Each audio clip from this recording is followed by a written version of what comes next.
This is the Raising Rebellion Podcast, episode number 1.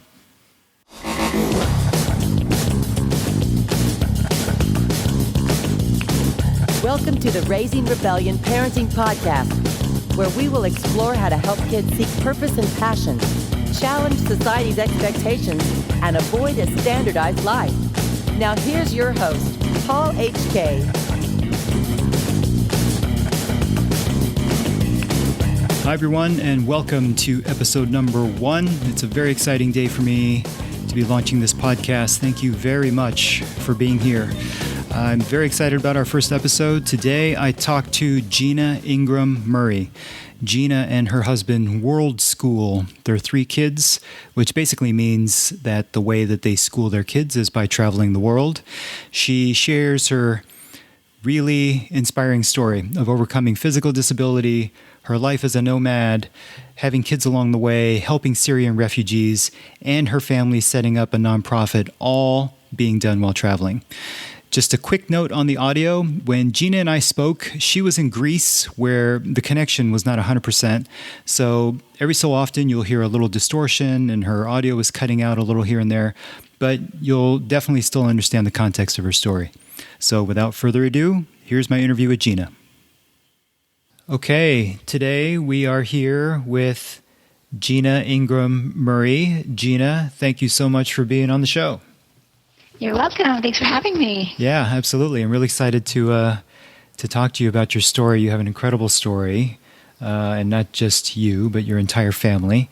Why don't we dive right in, and why don't we start with your childhood and how your whole desire to start traveling began?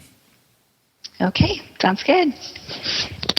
Shall I just go ahead and tell my story? Yeah, please do. Okay, well, I was born with a bone disease, so I spent a lot of my childhood in the hospital at age 2, started having surgeries, and grew up in and out of hospitals, homeschooling a lot, missing school, and one way that I found that got me to escape kind of my reality was to read and learn about traveling. I started really getting involved in history when I was really young, and ancient history and archaeology, and that kind of sparked my interest in travel and wanting to go to Greece and Italy and learn about all the ancient cultures, and that kind of kept my mind off of my reality I was in, and I was able to escape to another place, and it kept me really going and getting my dreams going, and every day I could focus on something other than where I was. Mm-hmm. Right. Now, I read that a certain movie had a lot to do with kind of propelling you into your love of travel. Is that right? Oh, yes, absolutely. Well, I already loved archaeology and already knew I wanted to go to Egypt and Greece and all these places. And when Raiders of the Lost Ark came out, the first one, of course, the very first one, right. I didn't go. My brother said, "Oh, you need to see this." I said, No, it's a boy action movie. I won't like it. And they're like, "No, really, you have to see this movie." So, of course, I saw it, and I was just in love with it. It changed my life. And from that moment on, I knew I wanted to be an archaeologist. That was my dream. I was going to travel. I was going to be the female Indiana Jones. And from then on, I started kind of my whole journey. And I even became an archaeology major, all those things from that movie. It really sparked my future. It was amazing. Perfect timing for me. Right. Yeah. I think that was kind of feels like that was meant to happen, you know? Yes, it was. Right, looking back. Okay, now you mentioned that you have a rare bone disease, and you found out about that at a pretty early age, right? Yeah, I was 2 when they found out about it. So my first surgery was at 3. Mm-hmm. And 3, 5, 7, 9, 11, 13, 15 were my big every 2 years of my youth. Yeah. Right. Childhood. Okay. Now, when you started to use, your desire to travel and, other worlds and, explore all these places around the world, did you share that with your parents at that time? Like, did they know? Yes. Okay. Oh yeah, everybody knew. Everyone I knew. I expressed my desire to travel with everyone. It was kind of my thing. I was known as like the person that was going to travel one day, and it was just everything I wanted to do. It was everything I talked about. It seemed, so everyone knew. Okay. For sure. All right. So you kind of willed it to happen, almost, right? You put it out there, and that's how it came to be. That's awesome. I did. Okay. So you mentioned that you went to college and you started to explore archaeology as a major, right? Yes. That is where you met your husband. Is that right? Yes. And you both had a love of travel. Tell me about how you guys met and how you guys. Yes. Okay. We met freshman year, and but we became friends. But we didn't reconnect again until senior year, and we just started chatting one day about both of us wanting to travel, and we had the exact same dreams. And he wanted to have an international career, and so did I. And he was the first guy I'd ever met in college that had the same dream as me, and it was just immediate. And we were together from that day, and we've been together for 26 years. That's amazing. That is amazing. Yes. Now, when you guys got married, did you get married stateside, or did you get? Yes, I got married in Orange County, in Newport Beach. And right after we got married, we put everything in storage, and we were supposed to be off for a 1-year adventure, honeymoon. We were traveling through Europe and then ending in Spain to work in Madrid. And we ended up doing that, but it just kind of hasn't stopped. We never stopped our adventure, really. We've been kind of traveling since then. But we, lots of ups and downs along the way that I'm sure we'll get to. Right, right. So now, when you said that it was kind of in the plan to end up in Madrid, like, was that just sort of your goal, or did you have something set up, or was that just part of that the was plan? our goal, because my husband had studied in Madrid in USC. He took a semester abroad, and so he knew Spanish, and we thought we'll get a job there. But along the way, we ended up stopping in Barcelona, fell in love with Barcelona, and we stayed there instead, and tried to get jobs and things that didn't work out. But we stayed as long as the money lasted. Right. Yeah. So you were in Barcelona, you hung out for as long as you possibly could, the money ran out, and then it was at that point that you returned back to California? Yes, we returned back with just a desire to make enough money to get back as soon as we could. And so we both ended up finding jobs where we could, with the possibility of international work. And even though I had a degree in business at that time, I took a job as a travel agent in San Francisco just to get me some connections and possibly find a job back in Europe. And so, within about a year, my husband got hired with a job, and we were able to move back to Europe, where we had kind of adopted as our home continent. Right. Okay. So even when you moved back, it was always a goal to get back out on the road. Okay. So your husband and you were actively looking for opportunities overseas again. Okay. Yeah. Any job that had an international possibility. Yes. Right. Okay. So you guys moved, and that was in Europe, right? Was that when you were in Amsterdam? Is that right? Yes. We moved back to Amsterdam. Okay. And then over the course of the next several years after that, I think you guys were just moving around a lot, literally from country to country around the world. Yes. Incredible. So was it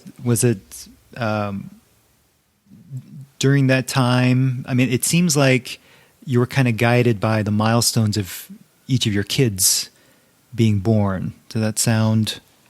Yeah, pretty much. Yes. We were in Amsterdam until my daughter Caitlin was born. She was born there, and then, of course, the family begged, please bring the first grandchild home, and so we felt a little bit guilty, and so we moved back to Southern California, and we only made it about 8 months before we felt the need to go back. Yeah.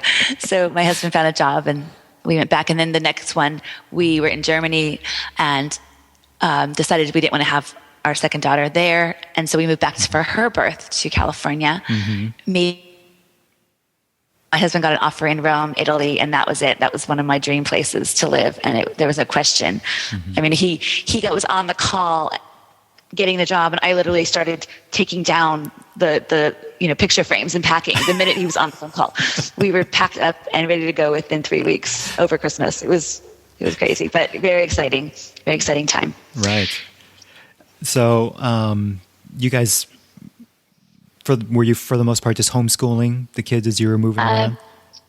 Well, at the early ages, they weren't in school yet, and right. And in Rome was the first time. Caitlin was 3, my older daughter was 3, my younger daughter was 1. We ended up putting them in a local Italian school because in Italy it's free. You can send your kids to school free all through their whole education. So we put both of them in a little preschool, and so I was able to kind of explore a bit of Italy. So it was really great, a great time for me in Rome. Wow. So they have a free school system. Now, I mean, did they speak English at the school? No, it was a full Italian school. Full Italian school. So your daughter was learning Italian. She obviously had the English from you guys at home. And when she was at school, she was kind of forced to speak Italian and learn it. Yes. Well, then I'll just tell you one of our failures or wrong decisions at this point was we felt, being American mentality, like I've got to put her in an English speaking school, and it's not fair. So we took them out of this school, which was really a nice school, and put them into an British international school, which was very, very, very expensive, thinking they needed that. Right. And they were only 3 or 4 and 2 at that time, and stayed there for several years, which looking back, they really were fine in the Italian school. So that I would recommend to people to discuss possibilities of the local school, because you really don't need that international school experience, because you're getting so much at the local, feeling like you're one of the locals. So I would, that was something I would change if I could go back in time. Yeah. Right. And then when we moved to Venice later, we stuck them directly into the public school. And that was when it all kind of blossomed, and the language just flourished at that point. So, that was my kind of around learning the hard way about the school system. Right. And what to do. Right. Well, I mean, you don't know what to do, right? I mean, you were kind of learning as you go. Yeah. Yeah, it was really funny. We're laughing, going, we paid all that money for finger painting, looking back now. But, you learn as you go and make mistakes and things and hope to share them with others. Right. Now, was there any kind of, difficulty with the language? Your kids were in a full Italian school. How did they adapt? No, it was amazing. I mean, when we first put them in from the day one in Rome, when we put them in the first school, they immediately started learning. Then from Rome, we moved to Paris for 6 months speaking French. They are so young. The children just absorb the language. I couldn't believe it. For me, it was very difficult as a mom, and to communicate with the school. But for her, it worked out really easily for her and my younger daughter. And then from Paris, straight into Italian school in Venice. And although she lost the French, she immediately picked up Italian. And within, I would say, 6 weeks, they were fine in school. And the teachers worked with them and, gave them some extra help. And fluency happened within, I'd say, 6 months. Really amazing. Kids are just such sponges, and they learn so quickly. Right. For me, after 12 years, I'm still not fluent, but I can get by. Yeah. Right. Now, how many languages do your kids know, whether they're fluent or not? Right. Okay. Fluent in English and Italian. They speak very well in Spanish, and really doing well in Arabic, picking it up quickly. Oh my gosh. Okay. You cut out for a minute there. I heard English and Italian. Yeah, English and Italian, fluent. Oh, yes. Spanish, basic Spanish. And then they're learning Arabic right now. Oh my gosh. They're speaking Arabic every day with the people we're with. Yes. Incredible. So it's pretty amazing. I think once you learn a second language, I've been reading up on this. I don't know if I'm not an expert, but it kind of opens up these certain things in your brain, and you can learn other languages easier. So I think teaching our kids a second language young is really, really beneficial for their brain development. Yeah. From what I've read. I've read that. Yes. I've read that as well. Yeah, definitely. Yes. Okay. So as you were moving around from place to place, when it came to school for your kids, how much of a thought was that, or was it just not really an issue? You just kind of like, okay, well, we're going to go to this country next and we'll figure it out. We'll figure out what we're going to do.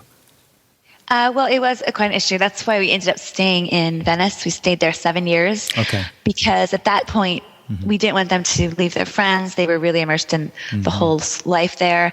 And we really didn't move around for several years there and left them kind of for the stability. Okay. And it wasn't until some issues with the school that we decided to leave and travel full time. Okay. So when you decided to leave and travel full time, how old were your kids? Okay, Caitlin was 14 and then 12 and 5. And Okay. the reason we chose to leave was the Italian school system was not great at the high school level. It was fine all the way up until then, but when it got to high school, it was very, very different than the American way. It was really just, you go in for 4 hours a day, you get kind of blasted with information, no activities on campus, no campus to just a building.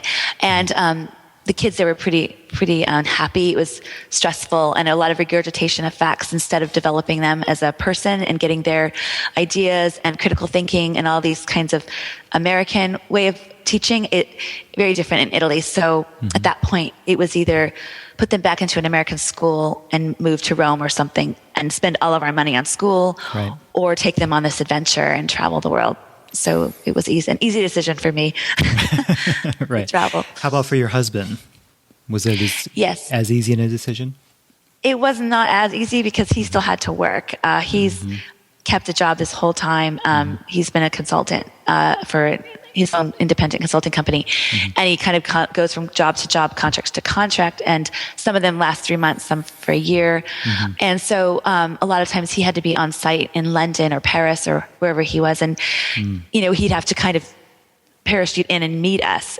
And for him, it was hard, and convincing him to leave the normal school and world school, as we call it, was difficult. And it took him about a few months to really buy into it. But once he saw the benefit to the kids and what they were learning, it was completely changed his thought. And now he is the biggest proponent of it. And so it's been really amazing to see the transformation of the mentality. You really do have to see it to believe it, because it's such an unconventional way of schooling that many people have a hard time believing that it is possible and that they actually are learning something. So, because it's, our brick and mortar school mentality is so prevalent, it's hard to believe there's another way. Right. Yeah. Totally. I mean, even homeschooling, I think, is a hard concept for a lot of people to even understand and accept, right? That it's okay to homeschool your kids, even just staying in the United States.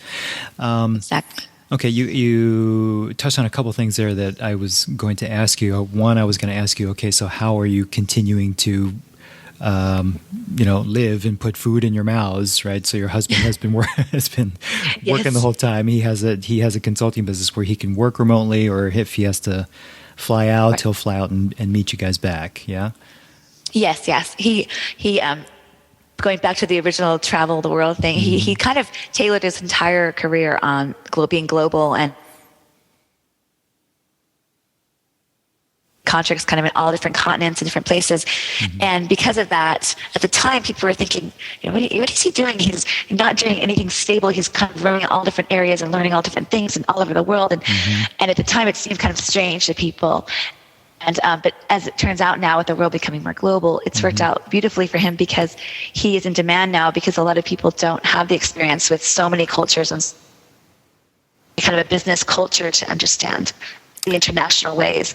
So it's been amazing for him and his career. And so he's been able to get jobs remotely and kind of ask for what he wants and where he wants to go. So it's been really a blessing for him and his career. And so right now he's with us in Greece. He's been with us the last about 2 years, almost full-time traveling with his one contract he has in London. They've been really great about letting him work remote.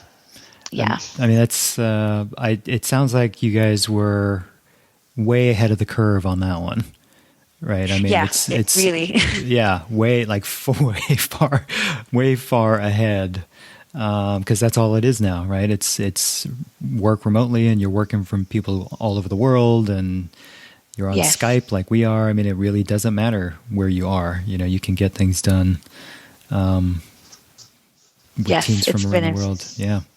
Exactly, and it really works out well and that to have people that know kind of how things work, and it's so important to have that knowledge of different customs and to not offend other cultures.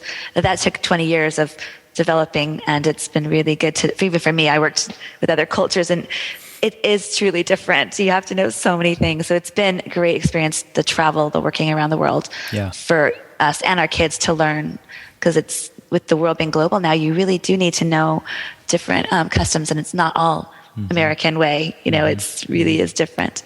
Yeah. Incredible. Okay, so you talk about worldschooling, and you talked about your husband being a little bit resistant to the idea at first about just sort of picking up and having the world be your school, literally. But then you started to see the benefits of it. Can you talk a little bit about what you guys started to see in your kids and realize the kinds of things that they were learning by you guys taking them on this adventure? Sure.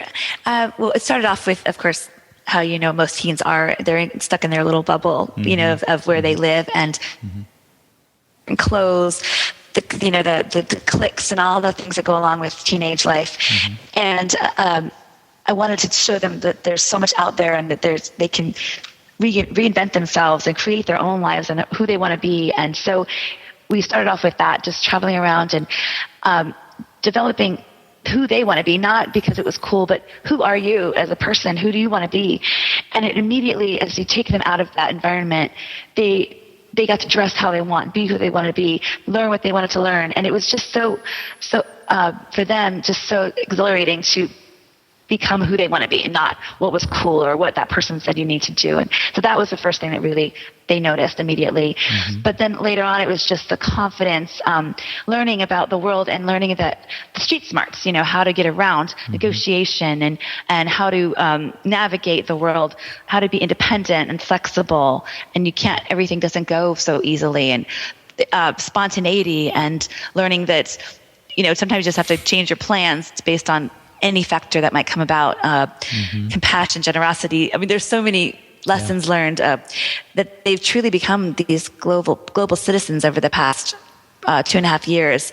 That it's a bit amazing just to see the transformation, the appreciation, common sense, all these different qualities in them that I've seen develop over the last 2.5 years. Right. People do things different ways in other countries. I mean, just those kind of basics alone, like you said, teaching them how to be global citizens. I really think that that's something that kids in the States can be more exposed to, or I wish we in general as citizens of the U.S. could be a little bit more exposed to, because I just think it would open up our minds a whole lot, just by having Yes, exactly. That's been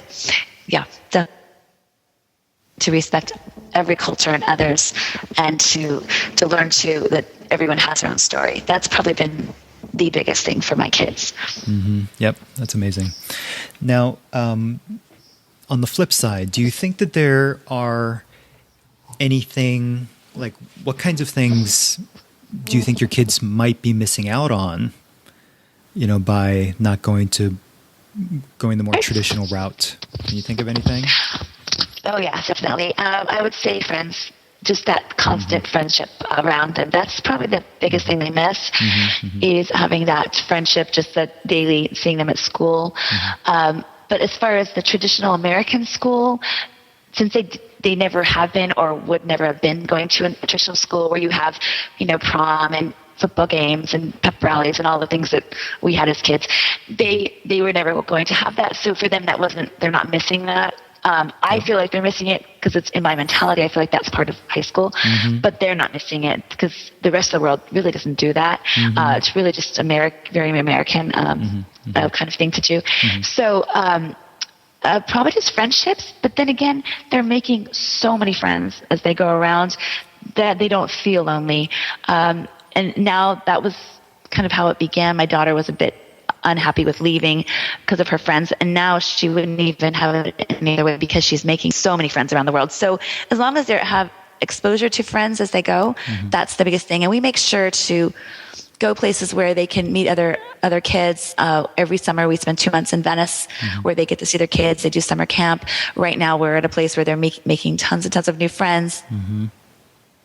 Then they're okay. I think they really do need that though at their age. Right. So you talked a little bit about like one of the failures you've had. Can you share any other, challenges or other failures that you've had sort of along the way?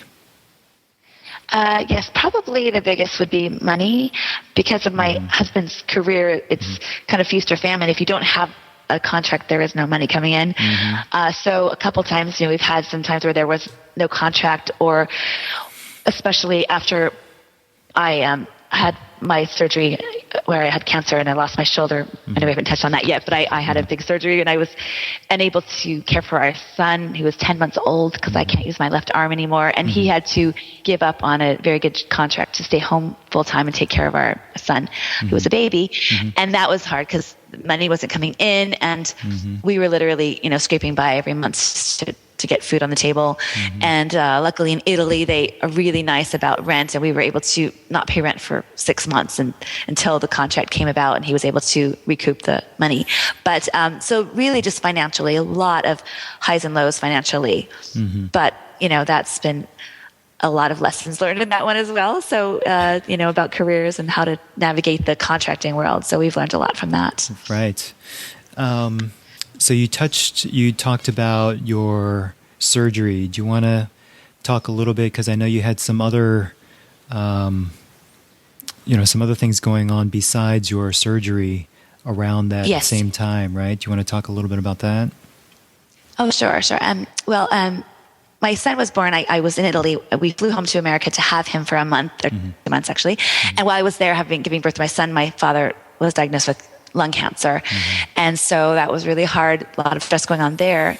But we had to go back after that to work. My husband had to work and my kids had school. So during that time, financially, things kind of fell apart during that year. And I was unable to fly home and see my dad, who was getting sicker and sicker. And we knew it was coming to the end.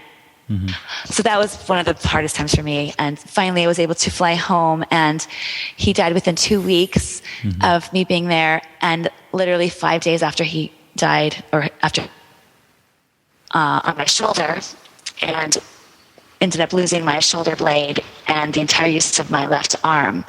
So that was all really hard time for me. My dad died. I didn't even get to mourn his death before I had to deal with my cancer. And then, of course, unable to take care of my son other than just having someone lay him on my lap. I couldn't change diapers or anything. It was really, take care of him as a mom. It was a very hard time for me. So, that was probably the hardest I've ever had to deal with in my life. Right. Well, first of all, I think your husband sounds amazing. Just an amazing individual, amazing person. But, at the same time, it's to go through the kinds of ups and downs that you've gone through and you figure out a way to overcome it. I mean, to me, it's sort of like, none of us really have a guarantee of tomorrow. Regardless of whether you're diagnosed with cancer or, we could step outside and get hit by a bus, and just the challenges that you've faced and how you guys have pulled together and overcome it is pretty amazing. And all the while being overseas, on top of that. So you guys are kind of have to do it on your own. Thank you. Yes. Now having the parents to help. And thank you. Right. Now, I didn't really touch on this, but I really am thankful now for my disease, because it really did get me inspire me to travel and live this unconventional life. And I did kind of grow up as a rebel because of it, wanting to just show that, hey, I don't have to follow the rules because I am different and I like being different. It took a while to really appreciate my differences. And in the end, I ended up kind of using those to create this unconventional life now for it.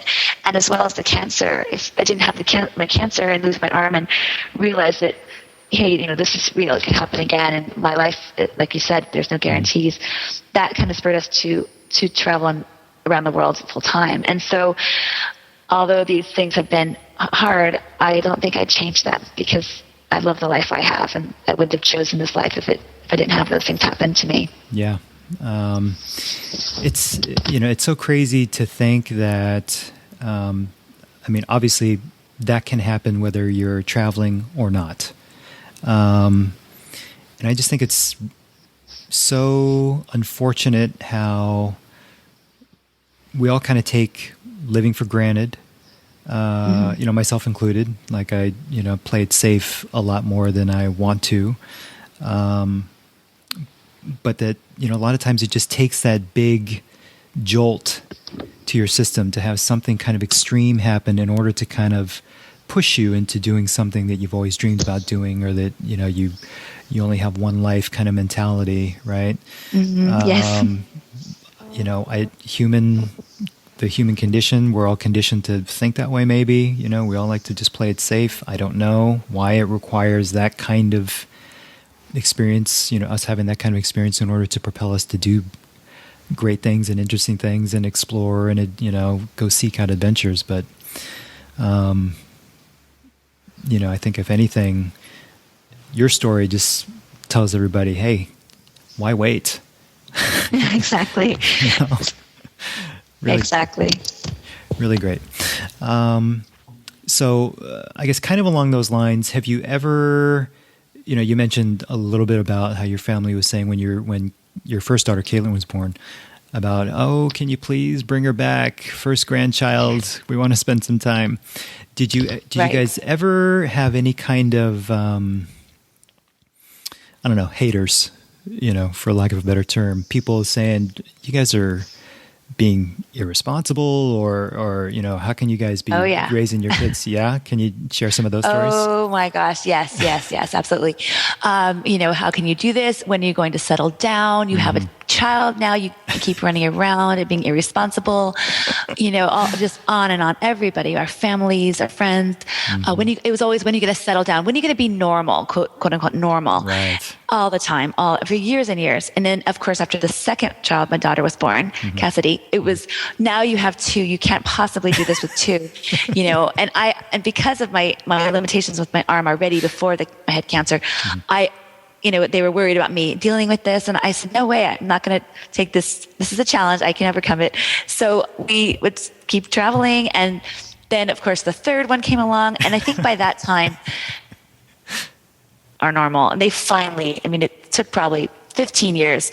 But now they all just don't even blink an eye. And they know better when we say, oh, we're going to come home and stay there from now on. They know, okay, they just count the day, a month, 2 months, maybe they'll last. And it's true, we might last a few months and then we get that urge to move again. So, right. Yeah, it did take a long time though. People really, it's more normal now, I have to say. There's so many digital nomads out there now. And it's unbelievable how many people are traveling like us with their family.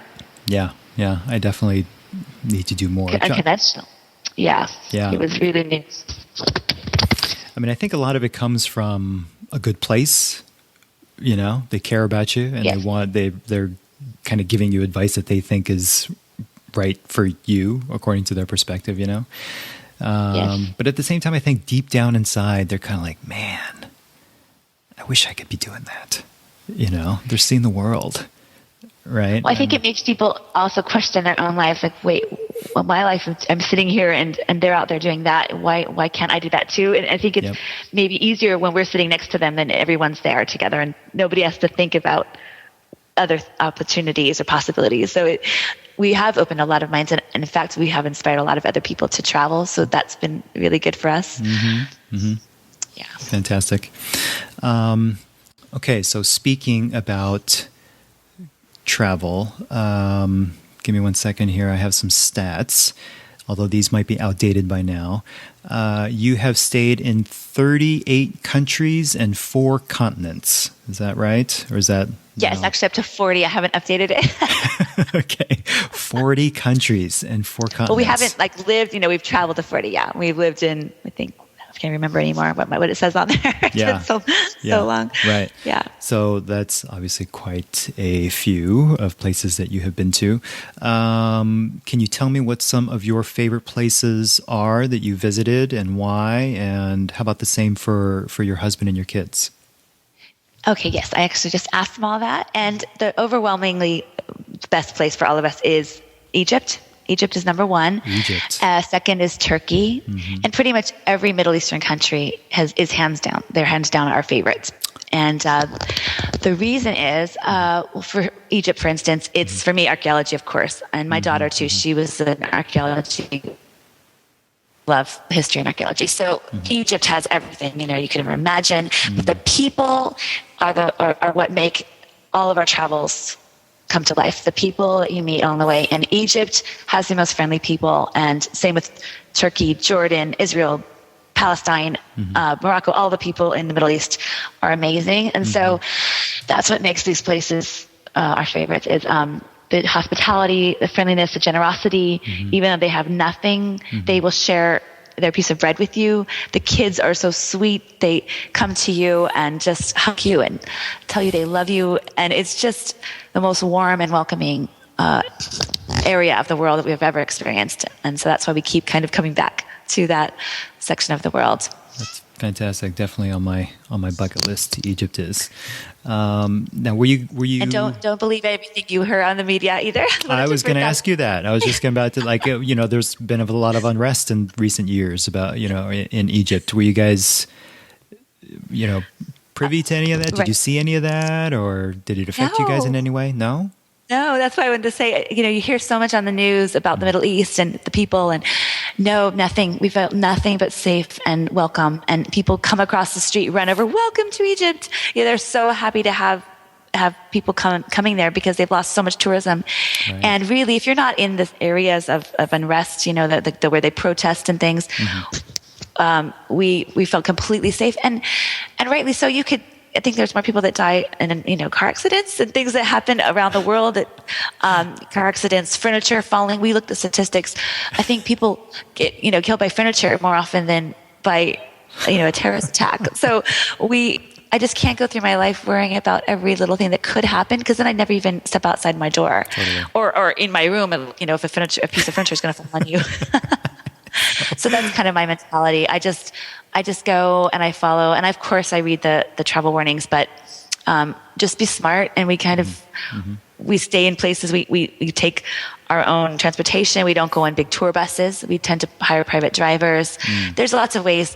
I'll have to have a big discussion about them someday about the things and ways to feel more safe. So there are a lot of little tips I could give people, but definitely think people should go to the Middle East because if not, there's a huge part of the world and the people that will make your life so much more rich and that you would miss out on if you don't go. So that's my little plug for that area. Okay. So that area would be kind of your number one recommendation for somebody looking to travel, like say somebody looking to travel outside the U.S. for their very first time.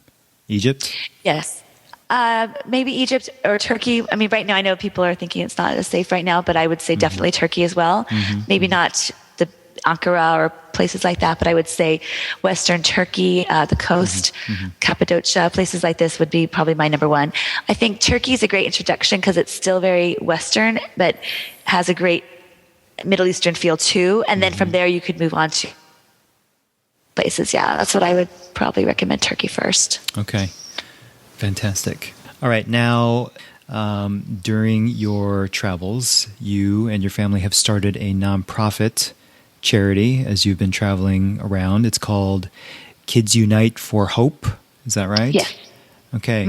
Can you tell me about how that started and its mission and how it's doing today? Yes.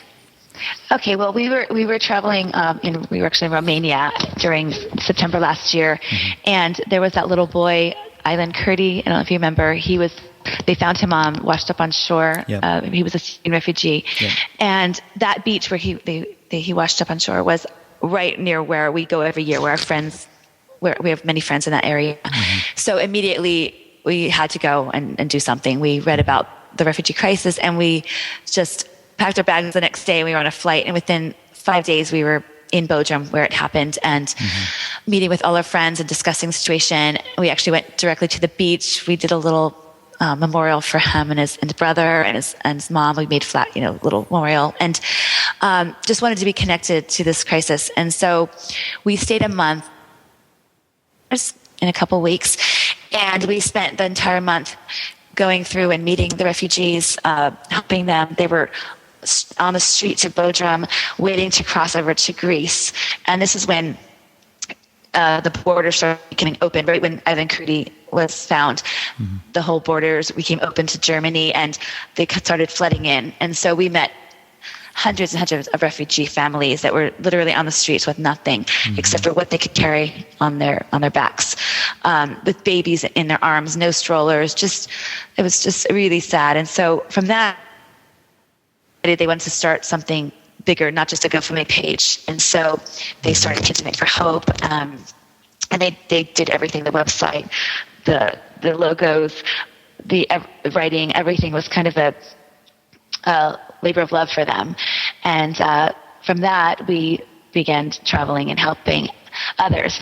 And Kids Unite for Hope is all about empowering kids to make a difference, and that you're not too young to have a voice and make a difference. Teens, kids can get involved, can volunteer, can learn, and can spread joy and friendship unlike any adult could, because they have that power and energy and that joy in their hearts that adults sometimes will lose. And so they can connect to kids like an adult never could. And so they're hoping, their goal is to do some speaking around in America and in Europe to tell about their experience and to encourage kids to get involved in volunteering, to get them to make a difference in the world. And that kids are the future. And without their involvement now and learning about the world now, they will not be able to maybe make a difference in the future. So to get them to become, so that they can make a difference and create a better future. Yep.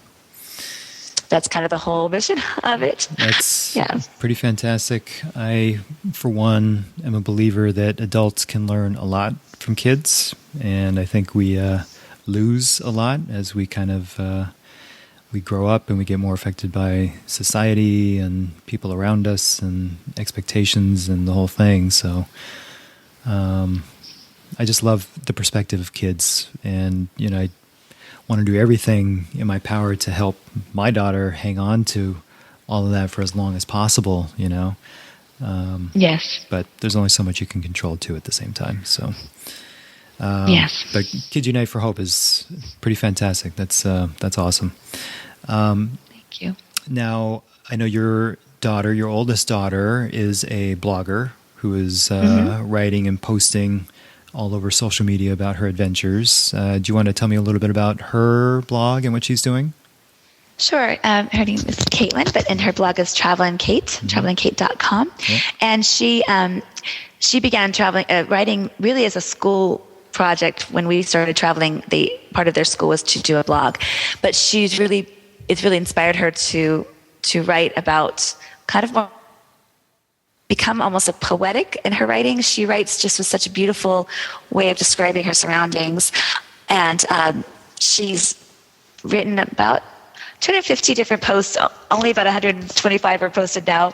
We still have a lot to do, but she tends to write, quickly and then doesn't finish because she has so many ideas. She has pages and notebooks full of writing, and she gets inspired by the travel. So it's really beautiful to see the process. Mm-hmm. But so her blog is really just about her explorations, and lately more about the volunteering and the experiences she's having, meeting people around the world.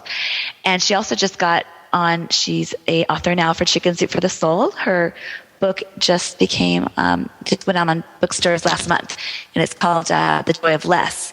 And she writes about how she doesn't need material items, and that the experiences of travel is all she really needs to to make her life complete. And so she writes about kind of the journey of that, going from a teen who's all about material items to really learning the love of meeting others and learning about the world. So it's really beautiful that she got chosen for that at only 16 at the time. Incredible. I'll definitely be putting links to all of these in the show notes on the website, just so you know. Thank you.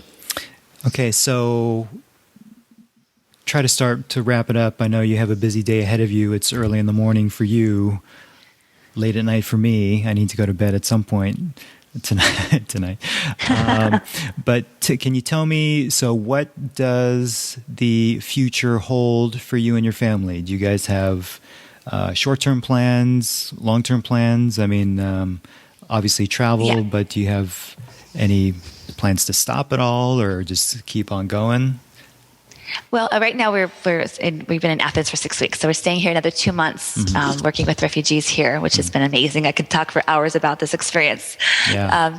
And then from here we go to Venice and then America for a couple months, and from then our plan was to go to Asia and do Japan, China, Vietnam, and all this. But my kids are begging to come back and do some more refugee work with the helping in this whole crisis. So how do you say no to that, right? I mean, I've got kids who want to help others instead of explore the Great Wall of China. So I'm thinking the Great Wall of China isn't going anywhere. So we probably will come back here and help other families. And so that's kind of our plan. We develop our plans really at the last minute because things seem to change so rapidly. And so, and as far as the long-term travel, we will continue, I'd say at least 5 years, because it's just, we're learning so much and our kids are doing so many amazing things. And so my daughter will start university in a couple of years, and I think the rest of us will keep going.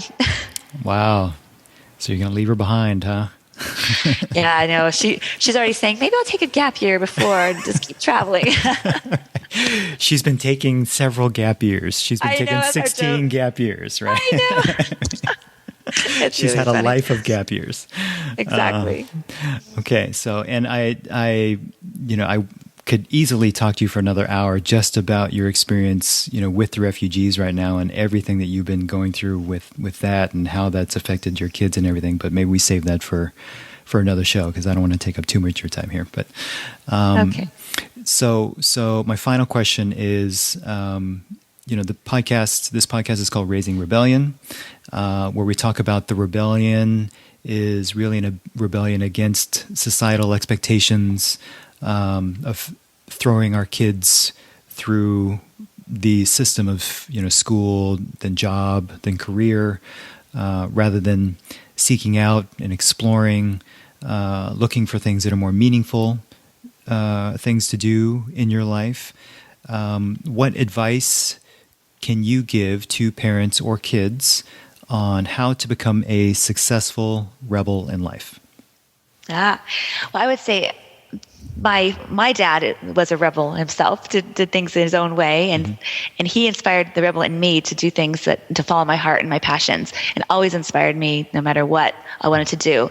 So I would say do the same with your kids, and to whatever they're interested in, just follow their path, let them follow their passion, and inspire them to also try new things, and to know if they're following something because it's the in thing to do, or because they really are interested in it. And I think we'll never know until you kind of expose them to many things in life and maybe take them on a trip. I think the best investment we can give to our kids is the investment in travel, because I think it opens their minds to the rest of the world, and that they can be anything they want to be, and they can reinvent themselves and start over. And if they're having a hard time, let's say in school, they can be whoever they want to be when they travel and make new friends and learn new ways. And so I'd say to raise proper rebels, I think travel is a key for our generation, for the next generation, and just to keep inspiring them to follow their heart. That's awesome. Totally agree with you. Well, your story is wild, courageous, incredibly inspirational. Can't thank you enough, first of all, for sharing it with me and with our audience. Gina is not only an avid traveler and escape artist, but she is a mom of 3, a wife. She and her husband are worldschooling their kids, and her entire family are hands-on philanthropists. You can find her website at flyingcarpetadventures.com.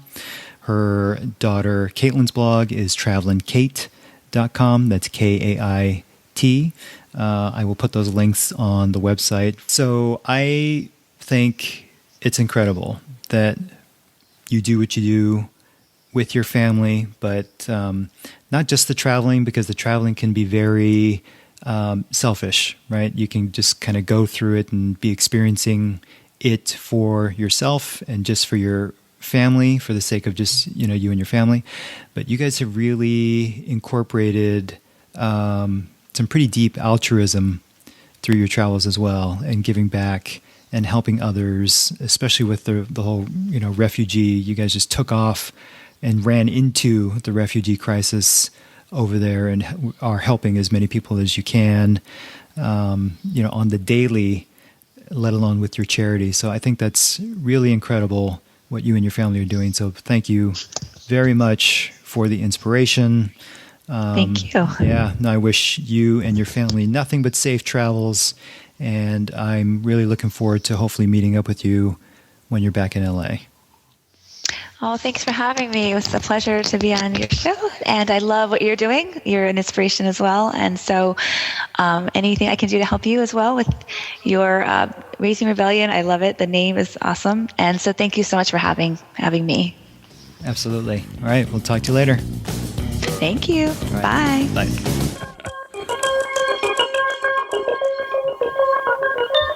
A big shout out and thank you to Gina for sharing her story today. Our website is raisingrebellion.com, where you can find all of our podcast episodes, show information, and sign up for our mailing list. If you're enjoying our podcast and you haven't already, I'd really appreciate your help by subscribing, rating, and or leaving a review. It helps the show a lot if you do. You can join the community at facebook.com/raisingrebs and @raisingrebs on Twitter. If you know any other rebel parents, please share our podcast and help spread the word. I really appreciate you listening. Thank you so much for being here. And until next time, go Rebs. The revolution will not be standardized.